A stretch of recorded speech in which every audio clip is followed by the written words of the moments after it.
এক পিঠ ভাজা হয়ে গেছে, 2 মিনিট পর আরেকটা পিঠ উল্টে দিচ্ছি।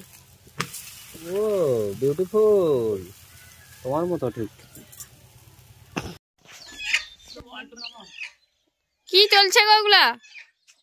এটা লাউ আনছ না অন্য কিছু? ঠিক আছে, হ্যাঁ।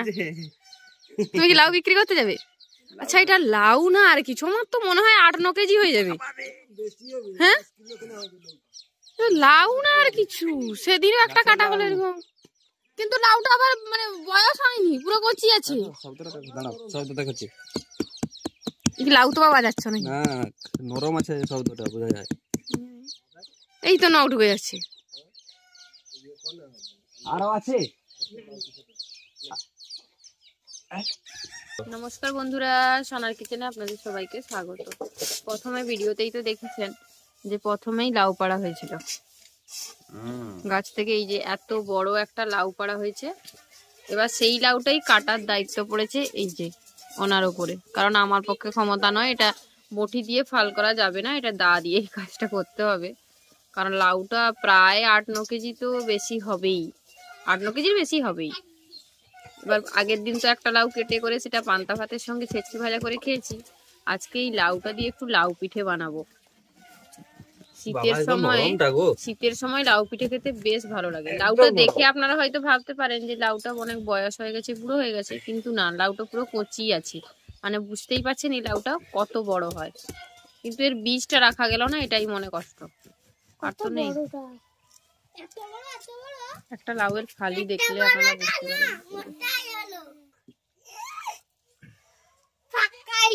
একটা ফালি এত বড়। বীজগুলো এখনো কচি আছে, বোঝা যাচ্ছে এখনো কচি, নরম একদম। এবার বাকি কাজ হলো এটা ছোট টুকরো করে কেটে সেদ্ধ করতে দিতে হবে। লাউ তো ফালি করা হয়ে গেছে, তারপরেই সবাই ছুটি নিয়ে নিল। এরপরের কাজগুলো সব আমার, তাই না? এরপরের যত কাজ সব আমার, শুধু লাউটা ফালি করা অব্দি অন্য ডিউটিটা অন্য কারো ছিল। তুমি তাহলে বুঝে গেছো, শুধু কাজ করিয়ে খাটিয়ে খাটিয়ে মেরে ফেলছে আমাকে। এবার মনে হচ্ছে কেন যে বিয়ে করেছিলাম, শুধু খাটায়। লাউটা আগে ধুয়ে নেব, তারপর সেদ্ধ করব, কারণ কাটার পরে যদি ধুই লাউটা তাহলে কিন্তু লাউ থেকে প্রচুর পরিমাণে জল বেরায়। তাই আগে লাউটা ধুয়ে নিয়ে তারপর ছোট ছোট টুকরো করে কেটে নেব।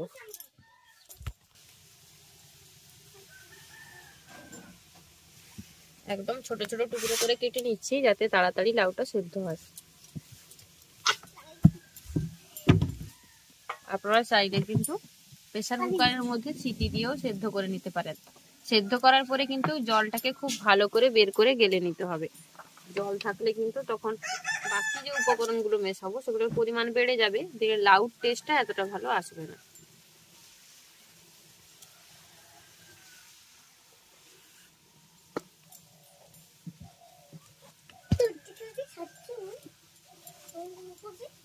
লাউটা কেটে নিয়েছি, এবার লাউটাকে সেদ্ধ করে নেব। কড়াইয়ের মধ্যে লাউটাকে দিয়ে দিলাম, এবার দেবো লবণ,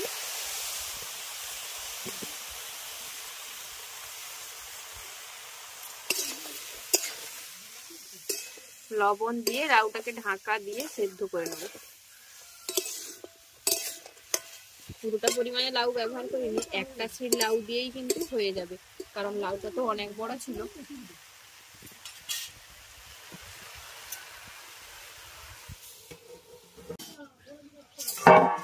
লাউ সেদ্ধ হয়ে গেছে, লাউ থেকে কতটা পরিমাণে জল বেরিয়েছে আর লাউটা সেদ্ধ হয়ে কিন্তু একদম পরিমাণে কমে গেছে।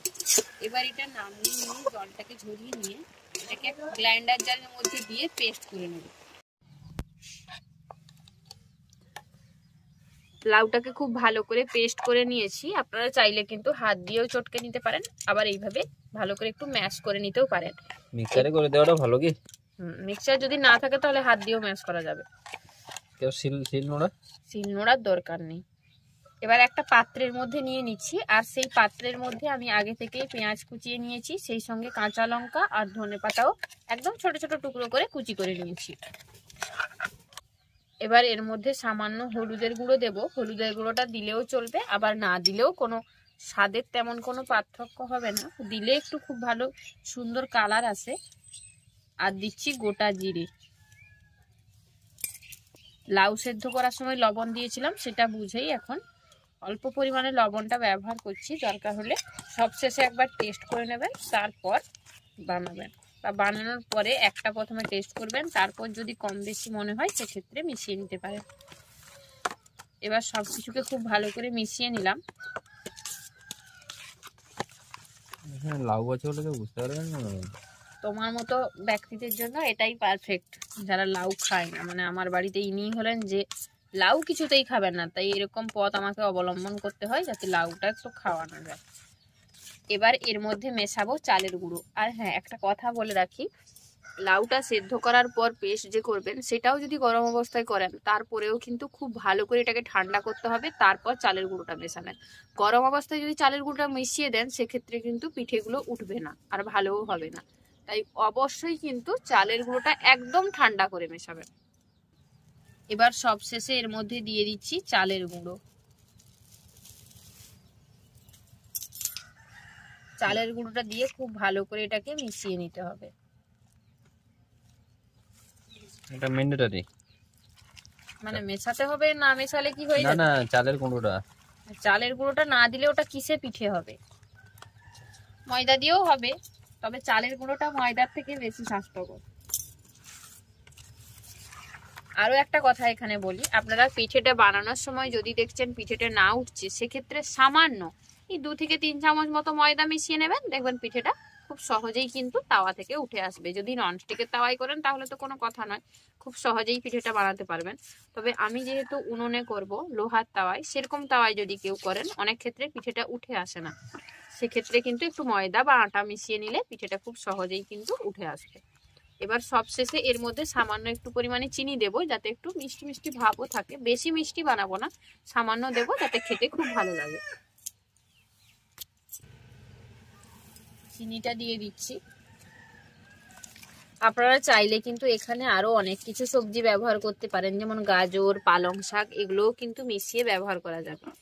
এটা যেহেতু শুধু আমি লাউ দিয়ে লাউ পিঠে বানাচ্ছি, তাই অন্য কোনো সবজির ব্যবহার করলাম না। তবে আপনারা চাইলে কিন্তু করতে পারেন। বিনস, পালং শাক, গাজর, বরবটি, এসব কিছুকেও সেদ্ধ করেও বানাতে পারেন, বা ছোট ছোট টুকরো করে দিতে পারেন। আমাদের মিশ্রণ একদম রেডি। এবার পিঠেগুলো তৈরি করব। পিঠে বানানোর জন্য প্রথমে তাওয়াটাকে গরম করে নিয়েছি। এবার তাওয়ার মধ্যে দিয়ে দেব তেল। তেলটাকে চারদিকে একটু ছড়িয়ে দিচ্ছি।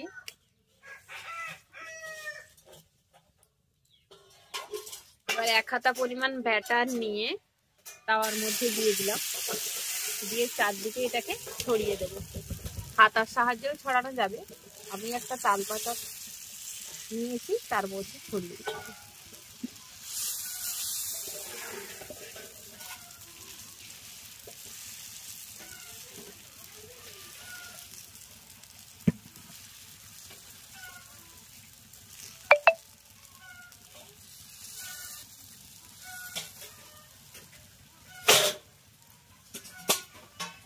চারদিকে ছড়িয়ে দিয়েছি। এবার এটাকে এইভাবে ভাজা হতে দেব। এক পিঠ ভাজা হয়ে গেছে, 2 মিনিট পর আরেকটা পিঠ উল্টে দিচ্ছি। ও বিউটিফুল, তোমার মতো ঠিক। আমি বিউটিফুল, তোমাকে কে বলেছে কথাটা? তুমি আমাকে আজকে সকাল সকাল একদম মানে পটাচ্ছ কেন, টোপ দিচ্ছ কেন? ব্যাপারটা কি? মাছ ধরার আগে মাছকে কিরকম টোপ দেওয়া হয় জানো? আটা দিয়ে বা অনেক রকম ব্যাপার আর কি, অনেক কিছু সেরকম দিচ্ছ মনে হচ্ছে। ব্যাপার কিছু তো আছে বস। কি ব্যাপার আছে? কিছু ব্যাপার নেই। সত্যি বলছো? কত সুন্দর ভাবে হয়েছে দেখো। ভালো করে ভালো বলতে হয় না। 2 পিঠ উল্টে পাল্টে পিঠেটাকে ভালো করে একটু লাল লাল করে ভেজে নিয়েছি। এরকম একটু লাল করে ভাজলে খেতে বেশ ভালো লাগে। আমাদের একটা পিঠে তৈরি। একইভাবে বাকিগুলো তৈরি করব, তার জন্য আবার তাওয়ার মধ্যে তেল দিয়ে দিলাম। তেলটাকে একটু চারিদিকে আগে ছড়িয়ে দেবো। এই তাওয়াটাকে তুলে এরকম এদিক সেদিক করে দাও, করার দরকার নেই, পিঠেটা দেওয়ার পরে যখন এদিক সেদিক করে দেবো তখন তেলটা চারদিকে ছড়িয়ে যাবে।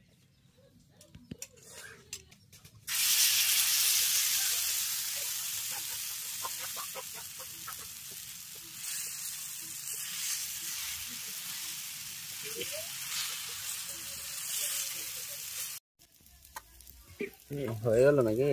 হ্যাঁ, এটা লাস্ট। এদিকটা কি হলো? এদিকটা এই যে মুড়ে গেছে, তাড়াহুড়ো করতে গিয়ে গেছে। এই যে এর খন্ড বিখন্ড হয়ে গেছে, এদিকটা এই জন্য তাড়াহুড়ো করতে গিয়ে। তো ঠিকঠাকই আছে, হয়ে গেছে ওটা। মানে এটা লাস্ট তো? ঠিক আছে, আমাদের লাউয়ের পিঠে একদম রেডি।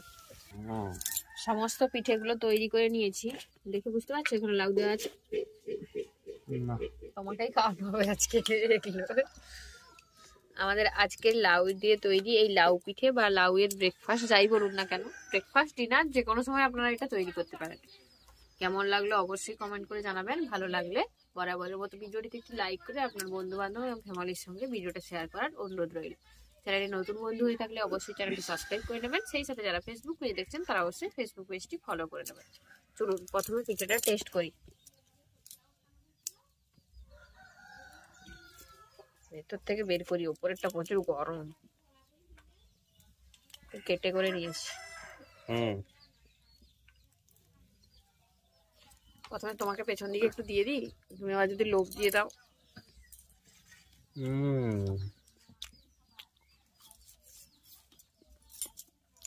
দারুন, ফাটাফাটি ফাটাফাটি ফাটাফাটি। আজ তো এই পর্যন্তই। আপনারা এইভাবে একবার বাড়িতে অবশ্যই তৈরি করবেন, তৈরি করলে কমেন্ট করে জানাবেন কেমন হয়েছে। আবার দেখাবে অন্য কোনো রেসিপি নিয়ে। ভালো থাকবেন, সুস্থ থাকবেন, আর তখন আমাদের সঙ্গে থাকার জন্য অসংখ্য ধন্যবাদ।